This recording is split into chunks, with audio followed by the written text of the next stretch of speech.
Halo semuanya, saya Rana Salma Alifa akan mewawancarai UMKM Cimobojot AA yang ada di Jalan Gelap Nyawang dekat kampus ITB. Halo A. Halo, Namanya siapa? nama saya Erik. Oke. Ya. Untuk bisa diceritakan nggak sih sejak kapan Cimobojot AA ini mulai berjualan khususnya di daerah sini? Kalau di daerah sini jualan udah cukup lumayan lama, mungkin sekitar 6 bulan lebih ya, seperti itu.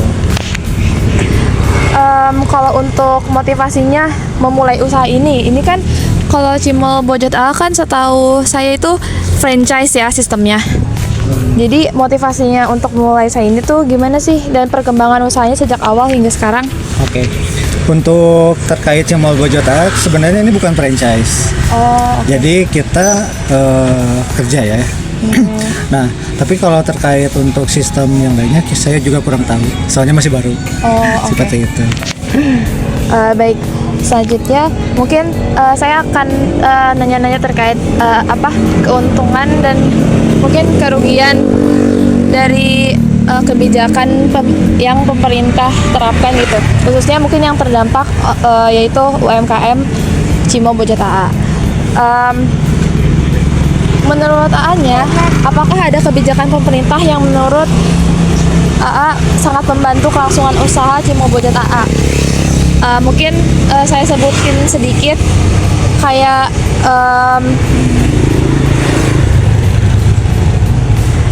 seperti bantuan produktif usaha mikro BPUM. Jadi itu tuh kayak bantuan tunai dari pemerintah pusat untuk UMKM sebesar 2,4 juta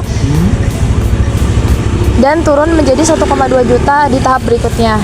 Nah, untuk itu pernah mendapatkan nggak sih bantuan itu? Untuk terkait bantuan, mungkin rekan-rekan saya pernah mengalami ya. Kalau saya pribadi mungkin belum beruntung untuk mendapatkan bantuan tersebut. Dari bantuan yang tadi asalnya berapa? 2,7 ya? 2,4 ini.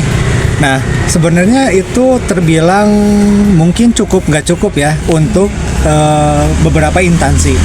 Contohnya mungkin beliaunya pengen berjualan A atau B, tapi terkadang kan lapak juga biayanya cukup tinggi. Belum lagi dia untuk sebakonya atau apa yang mau mereka jual juga mungkin belum cukup. Nah, terus turun lagi nih jadi 2,1, kan semakin menurun di tengah krisis inflasi yang cukup tinggi juga, sehingga berdampak ke ekspor impor dan lain-lain. Rakyat UMKM atau rakyat yang menengah ke bawah kan tergerus, nggak bisa nggak bisa upgrade atau naik tahap ke kelas menengah seperti itu. Kalau untuk kebijakan yang tadi berarti ini nggak Cimobojot AA menerima nggak? Kalau tidak gitu. kalau masalah menerima Bantuan atau tidaknya, mungkin kalau diterima mungkin diterima ya, karena siapa sih yang nggak mau menerima bantuan gitu dari pemerintah. Cuman skalanya belum meratakan, dan terus mungkin dari orangnya apakah tetap tepat sasaran atau enggak tidak gitu.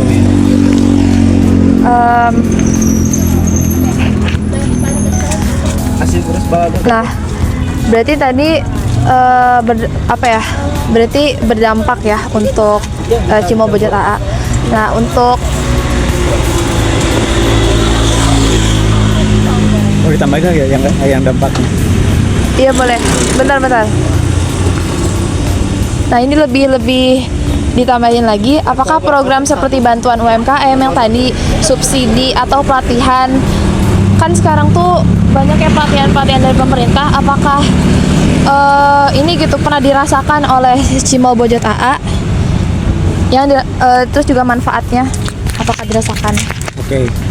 Untuk pelatihan dari yang kakak tadi sebutkan, kita untuk yang UMKM itu belum ada. Tapi mungkin Saya tidak tahu karena saya tidak menyaksikan atau saya tidak melihat secara langsung pelatihannya seperti apa. Jadi kita tidak pernah mendapatkan pelatihan tersebut. Kalau misalnya jika ada pelatihannya itu sangat bagus, apalagi untuk menengah ke bawah karena mungkin dari usaha-usaha ini kan butuh pelatihan juga ya. Iya. Kalau misalnya dia nggak bisa mengelola uang dengan benar, ya percuma aja. Pemerintah ngasih uang, tapi nggak bisa ngelolanya, kayak buang-buang uang aja. Sayang banget gitu subsidinya seperti itu. Berarti kalau untuk dari bantuan pemerintah itu tidak apa ya, tidak dirasakan gitu ya. Tapi kalau untuk dari mungkin ownernya langsung mungkin dirasakan. Maksudnya diberi pelatihan dari yang punya Cibol Bojot AA gitu. Kalau untuk di Cimol Bojot AA itu ada pelatihannya. Ada. Bukan dari khusus. pemerintah. Bukan. Jadi kita dilatih semuanya, di training segala macam, baru terjun ke lapangan.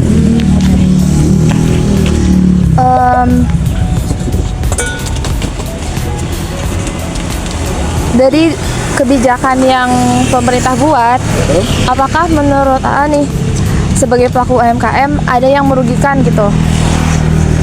Atau kayak menyulitkan lah si kebijakan itu untuk Cimol Bojot AA? Entah itu kayak misalnya perizinannya, pajak atau kebijakan yang lain gitu. Oke.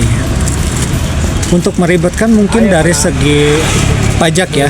Pajak yang naik hingga 12% dan udah disahkan sama Menteri Keuangan juga kan, Bu Sri. Ya itu terdampak lumayan beberapa. Seperti UMKM yang harusnya biasanya nggak kena cas ketika pembayaran QR, jadi kena cas. Kan itu lumayan ya imbasnya. Belum lagi dia juga ketika penarikan itu akan kena cas lagi dari aplikasinya. Jadinya nggak total full bersih seperti itu. Jadi harus ketika kena pajak itu harus menaikkan harga jual lagi ya? Ya seperti itu. Sedangkan kalau misalnya naikkan harga jual kan daya masyarakat juga belum tentu untuk membelinya. Kalau misalnya kalangan atas mungkin kayak 12% ini nggak berdampak ya, tidak terasa gitu. Tapi kalau untuk menengah ke bawah kerasa banget gitu. Kayak bayar cicilan, untuk bayar apa sih kartu kredit dan lain-lain gitu. Itu berasa banget.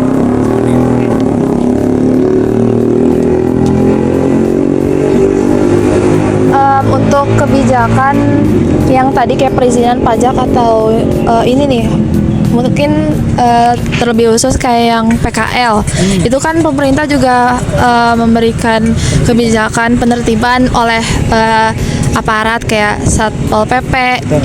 Dan saya lihat kan Cimol Bojot AA ini kan digerobak dan kebanyakan kayak di pinggir-pinggir jalan kan.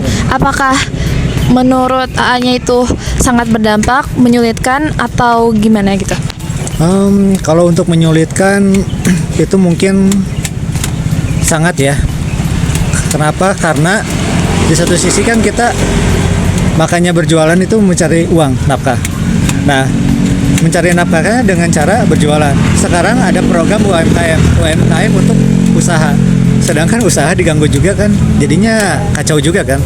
Nah, untuk berdampak seperti waktu itu di Citarum ada penertiban. Di setiap hari harus tutup. Di Saparua sama. Semua pedagang jangan ada yang berjualan. Itu sangat berdampak. Kalau misalnya sumber daya kita atau tabungan kita besar, ya mungkin masih safety ya.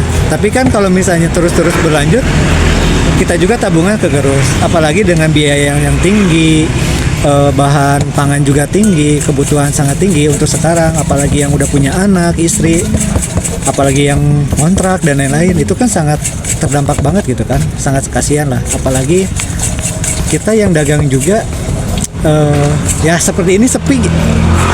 Kalau misalnya sepi, uang dari mana? Udah gitu ada penertiban, ya susah aja cari rezekinya. Itu yang menjadi kesulitan untuk para pedagang ya, khususnya PKL seperti itu. Kalau untuk Cimol Bojot AA yang cabang kampus sekitar ITB pernah terdampak nggak secara langsung? Maksudnya di daerah sini pernah kayak ada Satpol PP gusur?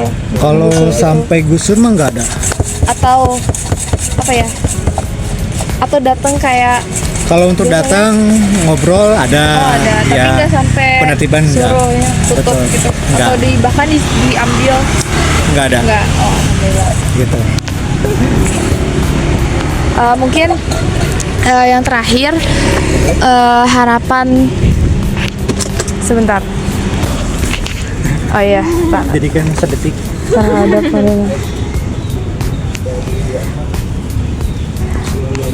menurut AA-nya, apa harapan terhadap pemerintah agar UMKM seperti Cimobojot AA tuh bisa tumbuh lebih baik gitu?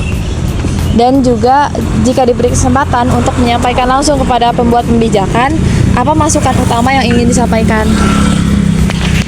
Untuk terkait kebijakan dan untuk pemerintah, khususnya untuk para pedagang ya atau PKL semuanya yang ada di seluruh negeri gitu kan. Harapan dan besarnya tentunya ingin bisa memajukan. Terus jikalau misalnya ada penertiban, tolong carikan solusi. Misalnya kamu jangan berjualan di sini, pindah aja ke sebelah sini. Diberi tempat gitu Diberi ya, tempat, solusi. diberi solusi. Jangan cuman ini nggak boleh jualan, ini nggak boleh jualan, tapi nggak ada solusi yang lain, nggak ada feedbacknya untuk kita. Sedangkan kita kan perlu makan, harus bayar pajak dan lain-lain gitu kan. Nah, kalau misalnya pemerintah bisa memberikan solusi, itu lebih enak. Itu harapannya sih. Kalau penutupnya, mungkin apa pesan dari AA-nya untuk anak muda atau mahasiswa gitu yang ingin mulai usaha kecil-kecilan atau UMKM? Untuk para generasi muda yang mau berusaha, khususnya untuk program UMKM atau usaha bisnis dan lain-lain, tentunya pertama semangatnya harus dibangun, ilmunya harus dikembangin, perluas juga wawasan gitu ya terkait bisnis yang ada di seluruh negeri lah, baik itu online, offline ataupun yang lainnya. Jangan berkecil hati jikalau tidak ada modal. Semuanya juga kalau ada ikhtiarin atau diusahakan pasti bisa lah, seperti itu. Terima kasih untuk waktunya udah berkenan untuk diwawancarai. Siap, makasih. Saya pamit undur diri. Assalamualaikum. Waalaikumsalam.